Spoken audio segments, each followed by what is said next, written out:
This is the Dervish House by Ian McDonald, and I made it about there, about halfway I made it through.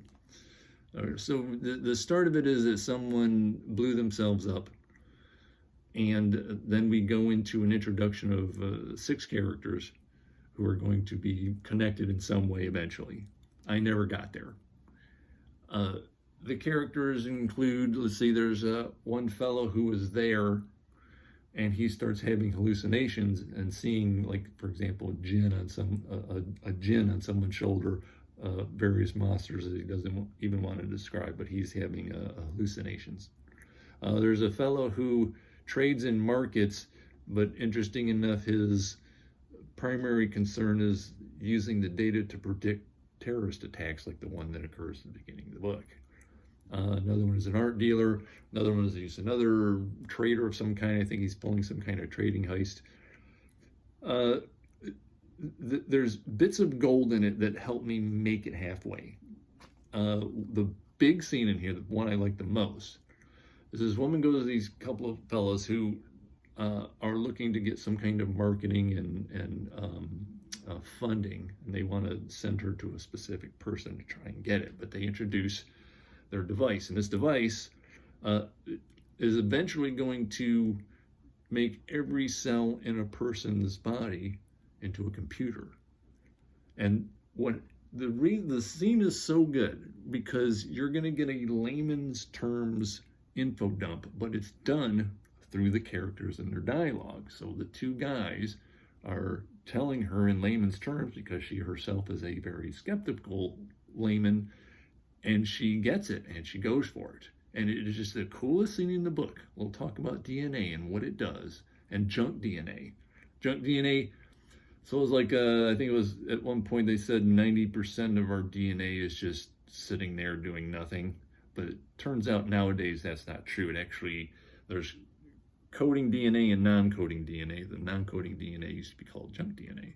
So DNA codes and makes us what we are, and the junk DNA, or formerly known as junk DNA, actually controls how that stuff expresses. So it does have a use, but I don't think it undermines the idea behind it that you can manipulate it so it'll express in a different way, and you turn your body into a living computer. So more of that? No, I didn't get more of that. Or maybe there was at the back of this or something. I didn't make it that far.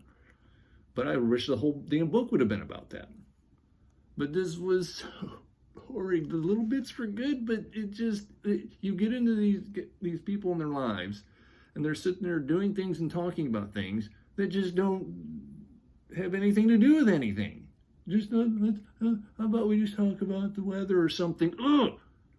I wanted to like this so much, and it just didn't happen for me, so I made it about halfway. I'll spoil it for you, because I might as well have looked up the ending. Here's the spoiler the whole thing. The fellow who was, he was having hallucinations, he was there at the explosion. It let out a hallucinogen that was going to make people submissive and have near religious experiences so they could be controlled. And then some characters get together at the end and subvert the whole thing. And that's the Dervish House. So unfortunate. Ian McDonald does, however, he's written a variety of books, but River of Gods is the only other one I read. And that was actually pretty good. It's a slow pace, but not boring like this. This was actually pretty good, and I think at the heart of this was it was rogue AIs that go into hiding. There's someone trying to hunt them down. If you're a cat person, you might get a kick out of it, because in the technology of this world, they made cats smarter, and then they started breeding. And then because they're much smarter, you can't catch them and control the population. So there's like 1 million cats all over the city environment here. The technology of turning your body into a computer, every cell into an individual computer, sits at this old thing by David J. Williams. This was called the Autumn Rain Trilogy. The Mirrored Heavens, The Burning Skies, and Machinery of Light. That's them there. It's this one. That's a Martineer cover. Here's a Martineer cover. So Martineer all over the place. And sitting at the heart of this is this woman who underwent a process that turns her, every cell calculates. That's the literal line in the book.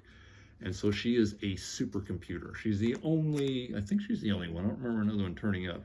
Or I think there was that's right, there was a group of them that they were trying to do it to, and she was the surviving member.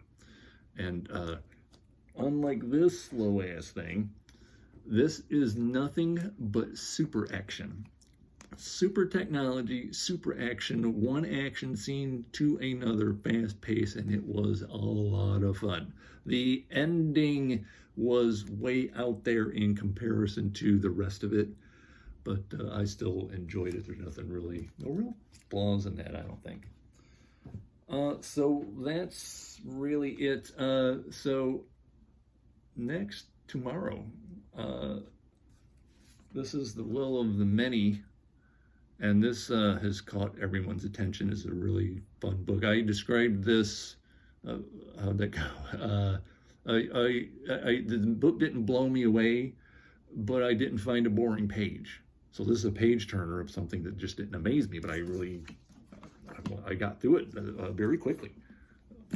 How many hundreds of pages is this one? This is a bit of a chonker.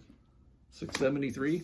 And read that one really quickly. So its sequel comes out tomorrow, so I don't have it in hand. The Strength of the Few by James Islington. The hierarchy says omni trium perfectum. The hierarchy still calls me bis telemus, still hail me as contentious. They still as one believe they know who I am. But with all that has happened, with what I fear is coming, I am not sure it matters anymore. I am no longer one. I won the ludicium and lost everything. And now, impossibly, the ancient device beyond the labyrinth has replicated me across 3 separate worlds. A different version of me, of myself in each of, oh goodness, I didn't take Latin. Apetium, Lucium, and Res. 3 different bodies, 3 different lives. I have to hide, fight, play politics. I have to train, trust, lie. I have to kill, heal, prove myself again and again. I am loved and hated and entirely alone. Above all, though, I need to find answers before it's too late to understand the nature of what has happened to me and why. I need to find a way to stop the coming cataclysm, because if all I have learned is true, I may be the only one who can. So looking forward to that. I'll start that up tomorrow, and that'll be next week's video. That's it. Thank you so much. See you then.